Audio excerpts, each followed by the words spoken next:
Think about this for a second. Right now, at this very moment, Americans are carrying over $1.23 trillion in credit card debt. The average balance per person hovers somewhere around $6,700.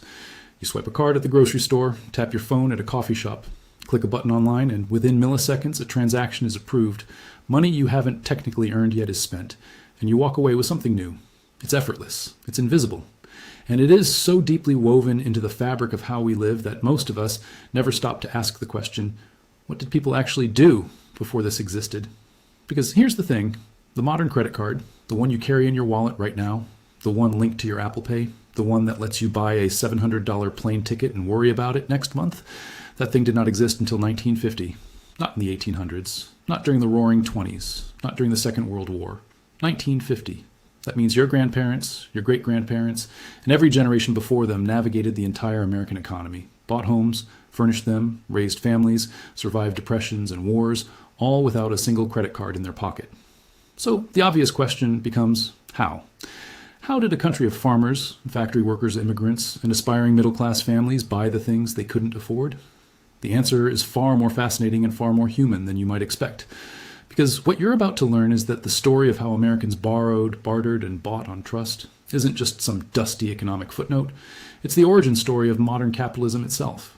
It's the story of how trust was currency, how shame was a financial regulator, and how the slow, deliberate machinery of personal relationships and handshake deals was replaced, piece by piece, by a system so vast and so impersonal that most people alive today have never known anything else. So let me take you back.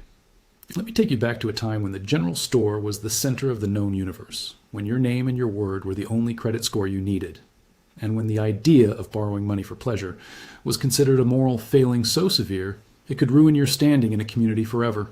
Let's start at the beginning, in the small towns and scattered farmsteads of 19th century America, because this is where the concept of consumer credit was born long before anyone dreamed of a plastic card.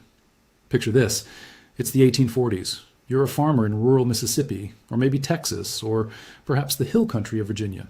The nearest town is half a day's ride by wagon. You grow your own food, sew your own clothes, build your own fences, but there are things you cannot make. Salt, coffee, kerosene for the lamp, nails, a new plow blade, cloth for a dress your wife needs before winter. And so once a month, maybe less, you hitch your horses and drive to the one place that has everything you need, the general store. Now, the general store of the 1800s was not like a modern retail shop. It was something much more intimate and much more important. It was the post office, the social club, the rumor mill, and the economic engine of the entire region, all compressed into one creaky wooden building with a pot-bellied stove in the corner and the unmistakable smell of cured meat, leather, tobacco, and kerosene soaking into every surface. The shelves ran floor to ceiling, barrels of flour and sugar sat on the floor, bolts of fabric leaned against the wall. Somewhere behind the counter, a thick, leather-bound ledger sat open on a desk. And that ledger, that simple book of handwritten names and numbers, was the most important financial instrument in America before the credit card was ever invented. Because here's the fundamental problem of rural American life in the 19th century. Cash was almost non-existent.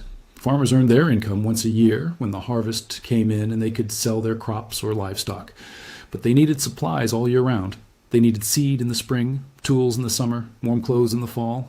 They couldn't wait until October to buy what they needed in March. And so the general store owner, this small-town merchant who knew every family for miles around, extended credit. Not with a contract, not with an interest rate, not with a credit check. With a handshake and a line in the ledger, the storekeeper would write your name in his book.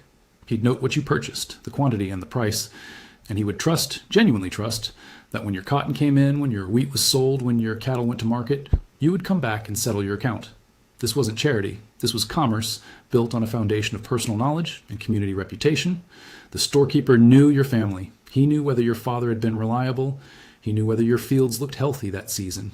He knew, in a way that no algorithm or credit bureau could ever replicate, whether you were good for it. And that knowledge, that deeply personal understanding of who you were as a human being, was the original credit score. But this system had teeth. If you didn't pay, everyone knew.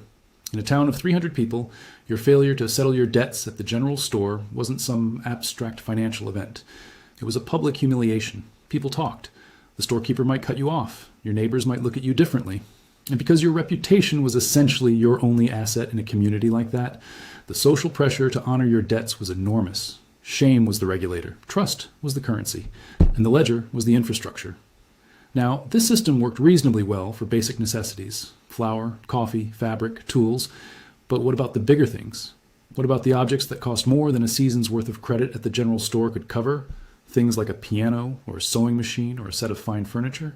These were the aspirational purchases of the 19th century, the equivalents of buying a new car or a flat-screen television today.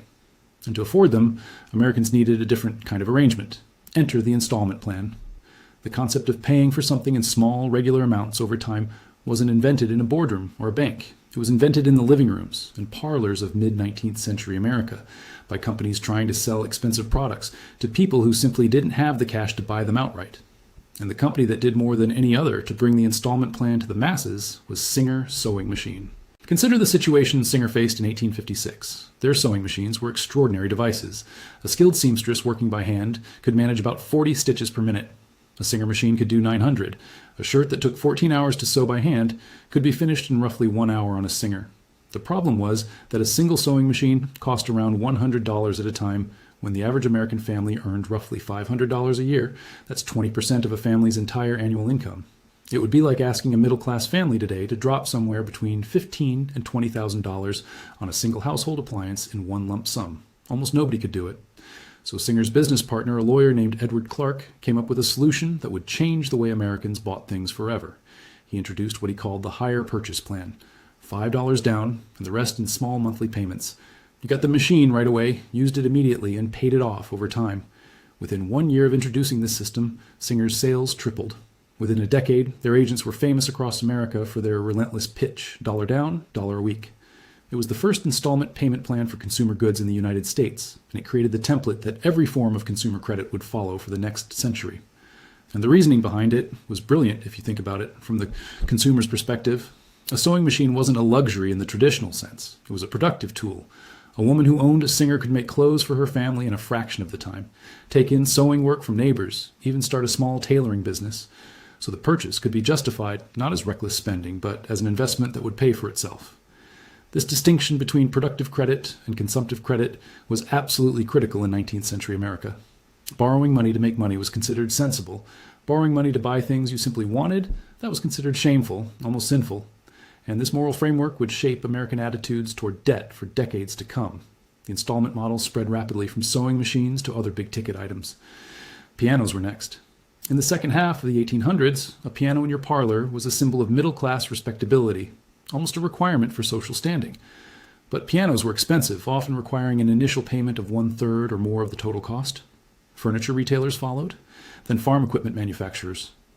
By the late 1800s, the installment plan had become a familiar, if still somewhat morally suspect, part of American commercial life. A report from the American Bankers Association, commissioned in 1926, noted with a kind of resigned acceptance that the respectable items a thrifty American family would consider buying on installments were a piano, a sewing machine, some expensive articles of furniture, and perhaps a set of books. Everything else, the report implied, should be paid for in cash, like a decent person. But while installment plans were slowly gaining acceptance for specific big-ticket items, what about the everyday emergencies? What about the factory worker whose hours got cut and who couldn't make rent? What about the immigrant family hit with a medical bill they couldn't cover? What about the widow who needed $20 to get through the month until her late husband's pension arrived? For these people, the general store ledger and the installment plan were useless. They needed cash, quickly, and they had no collateral, no connections, and no options. So they went to the only places that would lend to them. And those places were dark. The pawnbroker was the most ancient and most visible source of emergency credit for poor and working-class Americans. The concept was simple. You brought in something of value, a watch, a ring, a coat, a tool, and the pawnbroker gave you cash, usually a fraction of the item's actual worth. If you came back within a set period and repaid the loan plus interest, you got your item back. If you didn't, the pawnbroker sold it. It was brutal in its simplicity, and for millions of Americans in the 19th and early 20th centuries, it was a regular part of life. Some families pawned the same items repeatedly, bringing in a winter coat when they needed cash in the spring and redeeming it before the cold weather returned. But for those who had nothing left to pawn, there was something worse: the loan shark. In the decades around the turn of the 20th century, a vast underground economy of predatory lending thrived in every major American city. Loan sharks operated from dingy offices, back rooms, even street corners. They advanced small sums, usually between $10 and $50, to desperate workers, often with interest rates that range from 60% all the way up to 480% annually. The collateral wasn't property, it was your wages. Borrowers would sign wage assignments, essentially handing over their future earnings to the lender until the debt was repaid. If you fell behind, the loan shark could go directly to your employer and demand payment from your paycheck, often revealing to your boss that you were in debt, which carried enormous social stigma and could cost you your job. The cruelty of this system is hard to overstate. Workers trapped in the cycle of loan shark debt often found themselves paying interest for months or even years without ever touching the principal. It was a form of financial bondage, and reformers of the era compared it explicitly to slavery. Campaigns against loan sharks raged across the country in the early 1900s, led by progressive activists and charitable organizations like the Russell Sage Foundation, which pushed for state-level uniform small loan laws that would cap interest rates and bring the small loan business out of the shadows. These efforts gradually created a new class of regulated lenders, companies with respectable-sounding names like Household Finance Company and Beneficial Loan Company, that offered personal loans at legal interest rates. But the transformation was slow, and for many poor Americans, the loan shark remained the lender of last resort well into the 20th century. So, by the early 1900s, America had a patchwork of credit systems: the general store tab for rural communities, the installment plan for big-ticket consumer goods, the pawnbroker for emergencies, the loan shark for the desperate, and for the growing urban middle class, department store charge accounts where retailers like Marshall Field's in Chicago or Wanamaker's in Philadelphia would allow trusted customers to buy goods on account and settle their bills at the end of the month. These were the precursors to the modern credit card, but they were limited to a single store. You couldn't use your Wanamaker's account at the butcher shop. You couldn't charge a train ticket to your Marshall Field's tab. Each merchant operated in its own little credit universe, and there was no system that connected them. But then something happened that changed everything, something that would blow open the doors of consumer credit in America, transform the economy, reshape the culture, and create a relationship between Americans and debt that persists to this day. And that something was the automobile. When Henry Ford's Model T rolled off the assembly line in 1908, he intended it to be a car for the great multitude, and it was relatively affordable, at least compared to other automobiles, but the price tag of around $850 was still an enormous sum for the average family. An ordinary worker would have to save for years to accumulate that kind of money. And Ford, who was a man of deeply conservative financial values, believed that saving was exactly what people should do. He thought buying on credit was irresponsible, even immoral. He wanted his customers to pay in full or not buy at all. But his competitors at General Motors had a very different philosophy. In 1919, General Motors created the General Motors Acceptance Corporation, known as GMAC, for the explicit purpose of lending people money to buy cars. The terms were straightforward. Put 35% down, take your car home, and pay the rest over 12 months in regular installments.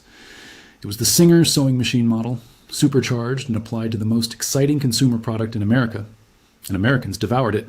The effect was immediate and seismic. General Motors overtook Ford as the leading car manufacturer, largely because it was easier to buy a GM car. Ford eventually had to cave and offer financing too, but by then, GM had established a commanding lead. By 1930, more than two-thirds of all automobiles in America were being bought on the installment plan. The automobile had done what the sewing machine and the piano had done before it, but on a vastly larger scale. It had normalized the idea of going into debt for a consumer purchase, and it didn't stop with cars. The finance companies that had sprung up to handle auto loans quickly realized they could lend money for other things too: radios, refrigerators, vacuum cleaners, washing machines, furniture. By the late 1920s, installment sales accounted for over 80% of furniture transactions and up to 90% of all major durable goods purchases. Average spending on durable goods more than doubled as a proportion of disposable income, rising from roughly 3.7% between 1898 and 1916 to about 7.2% between 1922 and 1929. The personal savings rate dropped accordingly, from around 6.4% to 3.8%. America was spending more and saving less, and for the first time in the country's history, this wasn't seen as a moral catastrophe. It was seen as progress.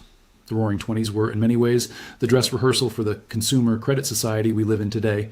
The decade saw a fundamental shift in American attitudes toward debt. For generations, borrowing money for consumption had been viewed with deep suspicion, a sign of weakness, poor character, or moral failure.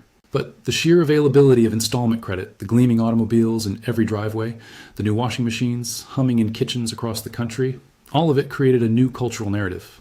Buying on credit wasn't shameful anymore. It was aspirational. It was modern. It was the American way. And then, of course, it all came crashing down. When the stock market collapsed in October of 1929 and the Great Depression swallowed the economy whole, the consequences of the credit boom became painfully clear. 25% of Americans were suddenly out of work. Millions more saw their wages slashed or their hours cut. The installment payments that had seemed so manageable during the boom years now became impossible burdens. Families who had bought cars, radios, and furniture on credit found themselves unable to make their payments. Repossession wagons became a common sight on American streets, rolling through neighborhoods to reclaim the washing machines and automobiles that families could no longer afford. Banks failed by the thousands. 600 of them closed their doors in a single year. The dream of easy credit had turned into a nightmare of cascading defaults.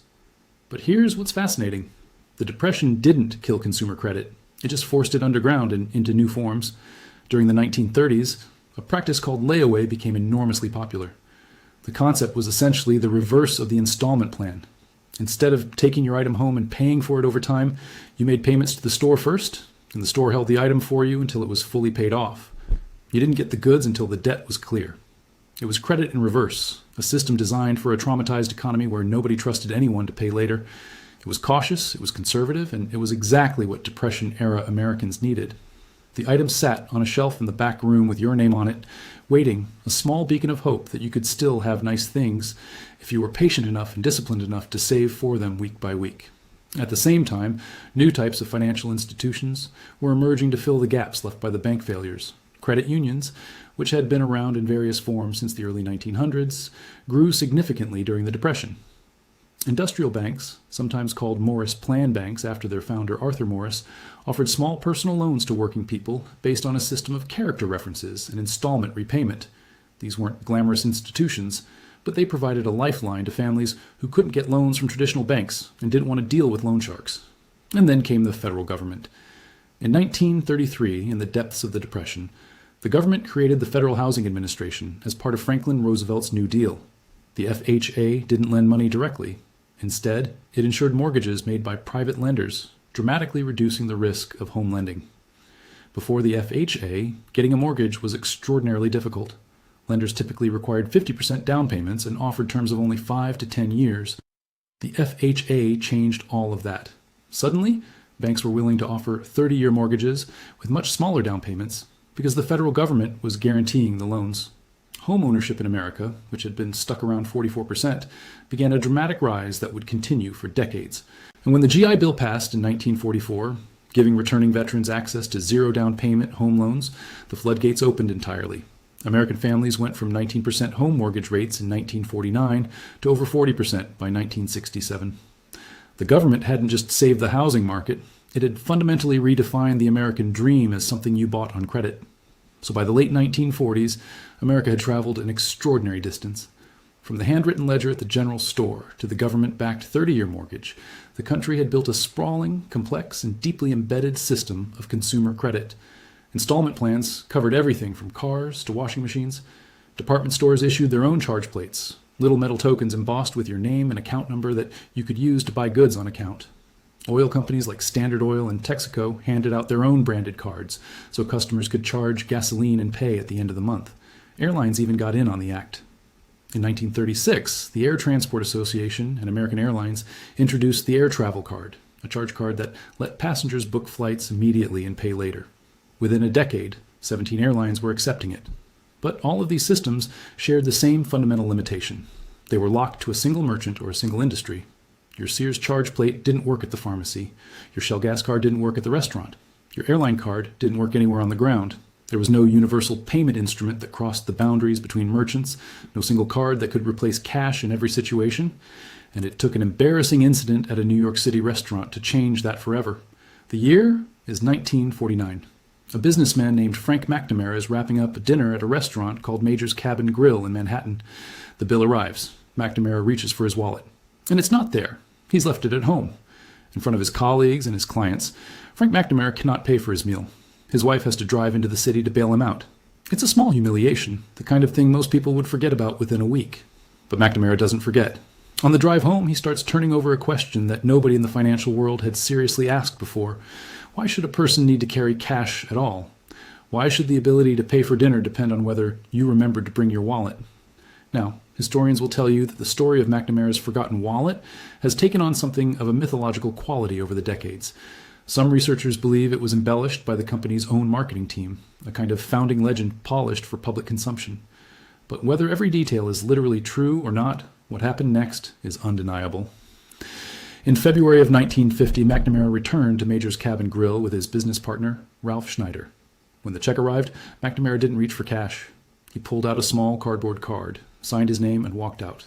The company he'd founded, Diners Club, had just processed the world's first multi-purpose charge card transaction. The event would later be called the First Supper, and it would change the financial world forever. The mechanics of the Diners Club card were elegantly simple. Cardholders paid an annual fee, initially $3, later $5. Participating restaurants and businesses agreed to accept the card and pay Diners Club a processing fee of around 7% on each transaction. At the end of the month, Diners Club billed the cardholder for the full amount of their purchases, and the cardholder was expected to pay the entire balance. There was no revolving credit, no carrying a balance from month to month, no interest charges. It was, in the purest sense, a charge card, not a credit card. But it was the first financial instrument that worked across multiple merchants. The first card that said, wherever you go, whoever you're buying from, this piece of cardboard is good for it. In its first year, Diners Club grew to 10,000 members, mostly from New York's business elite, with 28 restaurants and 2 hotels accepting the card. By 1951, membership had exploded to 42,000. By 1959, it crossed 1 million. The card had gone from a curiosity in Manhattan steakhouses to an international phenomenon accepted in the United Kingdom, Canada, Cuba, and Mexico. Life magazine would later name Frank McNamara one of the 100 most influential Americans of the 20th century, and the American Management Association would declare the Diners Club card one of the 75 greatest management decisions ever made. But Diners Club was just the opening act.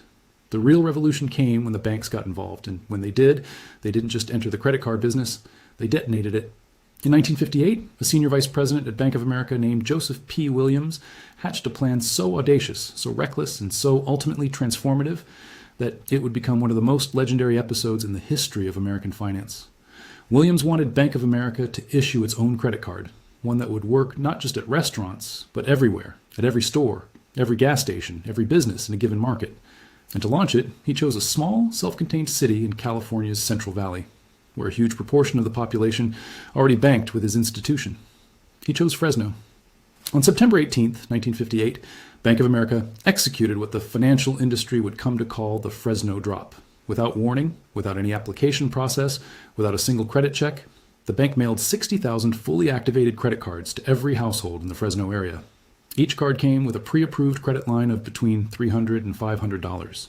You didn't ask for it, you didn't sign up for it, it just appeared in your mailbox, ready to use. In the weeks leading up to the drop, Bank of America had recruited 300 Fresno businesses to accept the card, which they called the Bank AmeriCard. They charged merchants a 6% processing fee on each transaction, which was a hard sell. Large retailers like Sears and Montgomery Ward already had their own charge programs and saw the Bank AmeriCard as unwanted competition. But smaller merchants were intrigued. One local pharmacist told a Bank of America representative that the card could save his business. He was using expensive bookkeeping machines to track over 1,500 individual charge accounts, sending out monthly bills for balances as small as $4.58, and sometimes waiting 3 or 4 months to get paid. The Bank AmeriCard could replace all of that headache with a single system. The initial results were, to put it charitably, chaotic. Williams had been too optimistic about the basic honesty of the bank's customers. Because no credit checks had been performed, cards went to people who were unemployed, deeply in debt, or simply not creditworthy. Fraud was rampant, with cards stolen from mailboxes and used before the intended recipients even knew they existed. Delinquency rates soared to 22%, far above anything the bank had anticipated. Williams resigned in December of 1959, less than a year after the launch. But Bank of America didn't pull the plug. They saw past the chaos to the enormous potential underneath. Within 10 months of the Fresno Drop, more than 1 million Bank AmeriCards had been mailed across California.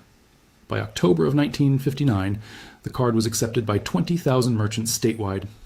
The concept was proven. A universal credit card issued by a bank, usable at virtually any business, was not just viable, it was irresistible. What made the Bank AmeriCard truly revolutionary, the feature that separated it from Diners Club and every charge card that came before, was revolving credit.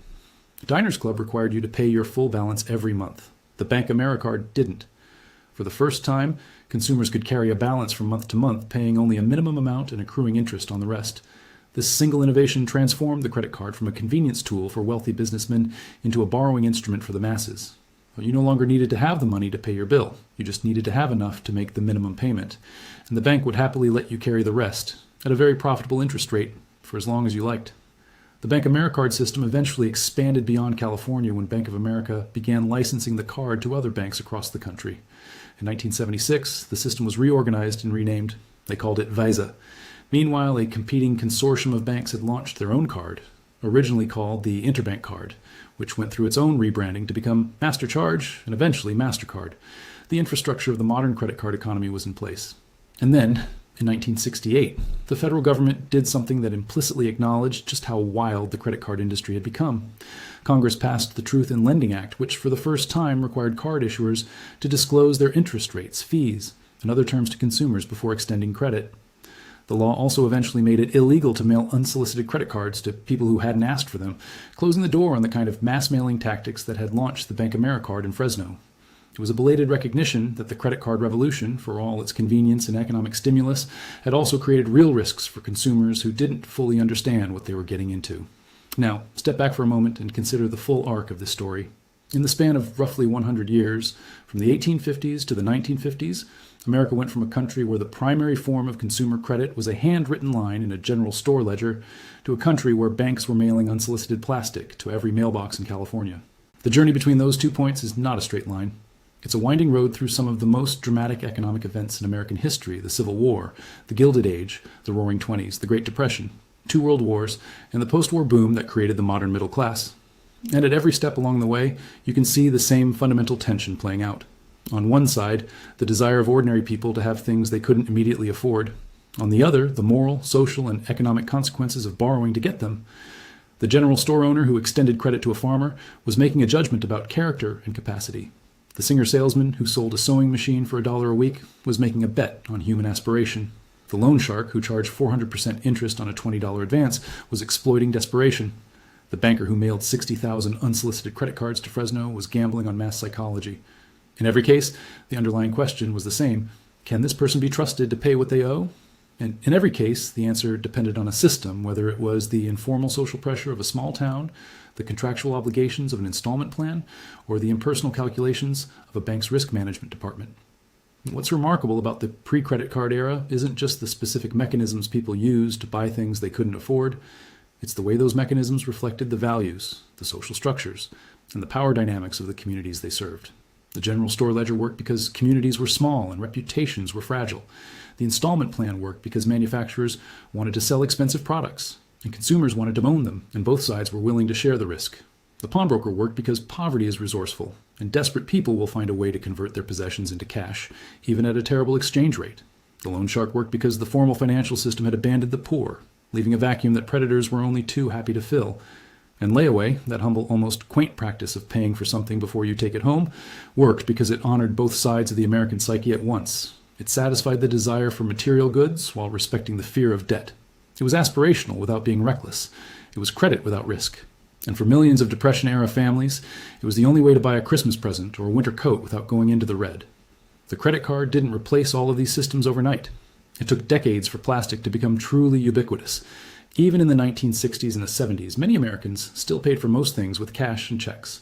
Department store charge plates lingered well into the 1980s. Layaway programs persisted at major retailers until credit cards made them seem obsolete. And in poor and rural communities, the old ways, the tab at the corner store, the loan from a relative, the pawnbroker on the corner, continued long after Visa and Mastercard had conquered the suburbs. But the credit card did something that none of its predecessors had done. It severed the connection between borrowing and community. When the general store owner extended credit, he was making a personal decision about a person he knew. When a bank issues a credit card to someone it has never met, based on a credit score generated by an algorithm analyzing data points from a dozen different sources, the transaction is completely impersonal. The borrower is not a neighbor or a customer or a fellow member of the community. The borrower is a number, a risk profile, a probability of default expressed as a 3-digit score. This shift from personal credit to impersonal credit is, in many ways, the defining financial transformation of the 20th century. It democratized borrowing, making credit available to millions of people who would never have received it in the old system. But it also depersonalized it, removing the social checks and balances that had once kept borrowing within reasonable limits. When your credit comes from a storekeeper who knows your family, there's a natural ceiling on how much you can borrow because the storekeeper can see your situation with his own eyes. When your credit comes from a bank that knows nothing about you except your FICO score, that ceiling disappears. And as it turns out, a lot of people, when given access to essentially unlimited credit, with no social consequences for using it, will borrow more than they can comfortably repay. Which brings us, inevitably, to where we are now. $1.23 trillion in credit card debt, an average balance of nearly $7,000 per person, interest rates that would make a 1900s-era loan shark blush, and a cultural attitude toward borrowing that would have been completely unrecognizable to the farmer standing at the counter of the general store in 1850, counting out eggs to trade for a sack of flour. But here's the thing that's easy to forget when you look at the numbers and the history and the systems. The fundamental human impulse underneath all of it hasn't changed at all. People have always wanted things they couldn't immediately afford. They've always looked for ways to bridge the gap between what they have and what they need, or what they want, or what they dream of. The sewing machine that would save hours of labor, the piano that would bring music into the home, the car that would shrink the distance between the farm and the city, the house that would anchor a family to a place and a future. These desires aren't new. They aren't modern. They're as old as commerce itself. What's changed is the machinery we've built to satisfy those desires. The ledger became the installment plan. The installment plan became the charge plate. The charge plate became the credit card. The credit card became the algorithm. Each iteration made borrowing easier, faster, and more impersonal. Each iteration removed a layer of friction, a layer of social accountability, a layer of human judgment. And each iteration created enormous wealth for the people and institutions that controlled the lending, from the general store owner who charged a modest markup on goods sold on credit, to the modern credit card company that earns billions in interest, fees, and interchange charges from hundreds of millions of transactions every day.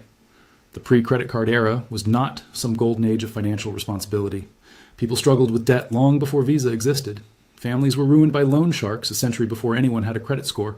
Farmers lost their land because they couldn't pay their tab at the general store. The history of American credit is not a story of innocence corrupted by plastic. It's a story of evolving systems, each one an attempt to solve the same ancient problem, and each one creating new risks and new inequalities in the process. But there is something worth remembering about the old ways, something worth holding on to even as we tap our phones and swipe our cards and click buy now without a second thought. In the world before credit cards, borrowing was personal. It was rooted in relationships, in knowledge, in the understanding that debt is not just a financial transaction, but a human one. The storekeeper who wrote your name in his ledger wasn't just extending credit. He was expressing confidence in you as a person. And when you came back in the fall to settle your account, you weren't just paying a bill. You were honoring a trust. That trust is what built the American economy long before any bank mailed a card to Fresno. And in some form, in some way, it's still what holds the whole thing together. Even now, even when the ledger is a server farm in Nevada, and the storekeeper is an algorithm, and the handshake is a 16-digit number embossed on a piece of plastic. That's the real story of how Americans bought things they couldn't afford. It was never about the instrument. It was always about the trust. If you found this story as fascinating as I did, consider subscribing and leaving a like.